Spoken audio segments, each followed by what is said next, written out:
Vos 2 centres de rénovation Home Hardware de Newport et Lens-à-Beaufils et votre caisse Desjardins du littoral gaspésien vous présentent Reflet d'ici. La ministre fédérale Diane Leboutillier était de passage à Percé samedi dernier pour participer à une activité organisée par le Comité des nouveaux arrivants du Rocher-Percé.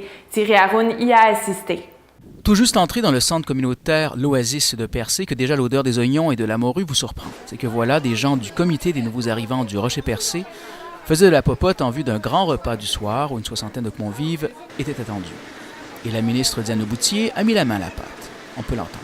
On m'a demandé de faire des galettes de morue, ce qui est typiquement gaspésien et qui se faisait aussi à l'époque pour les gens. On sait que les Gaspésiens avaient beaucoup plus de difficultés, donc on prenait des restants de morue salée avec des pommes de terre, des grillades et des lardons. Mais je peux vous dire qu'aujourd'hui, c'est quand même un mets qui est très apprécié sur l'ensemble du territoire.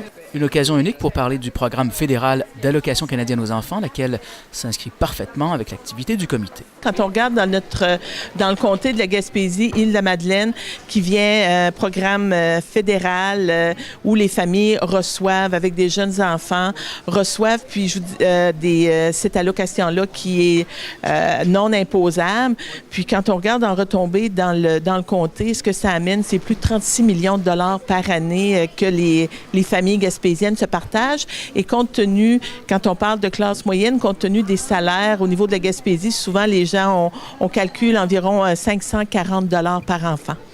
Fait que c'est quand même, ça vient vraiment aider les familles, que ce soit pour les activités parascolaires, les enfants à l'école, le panier d'épicerie, le logement.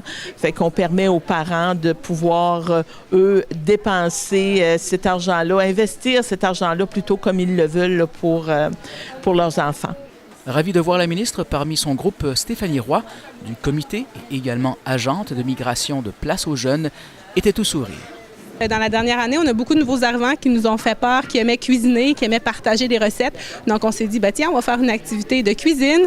Puis, ce soir, on reçoit près d'une soixantaine de personnes pour le souper. Donc, on a d'autres nouveaux arrivants. On a aussi des gens de la population qui vont venir souper et goûter à toutes nos bonnes recettes là, qu'on aura fait aujourd'hui. Ce type d'initiative a des retombées positives pour tous, fait valoir Mme Roy. Des gens qui sont arrivés ici en début d'après-midi qui ne se connaissaient pas du tout, qui se sont mis ensemble pour faire une recette. Puis maintenant, on va espérer qu'ils s'échangent leur numéro de téléphone et qu'ils restent en contact. C'est un peu ça le but des activités du comité d'accueil, en fait. Mais oui, c'est très positif, c'est très bon pour leur intégration. Puis on mélange aussi Gaspésiens, personnes immigrantes. On mélange tout ce monde-là comme on mélange une bonne pâte à gâteau, là, puis en espérant que ça donne des bons résultats. Thierry Haroun pour TVCGR, au centre communautaire L'Oasis à Percé.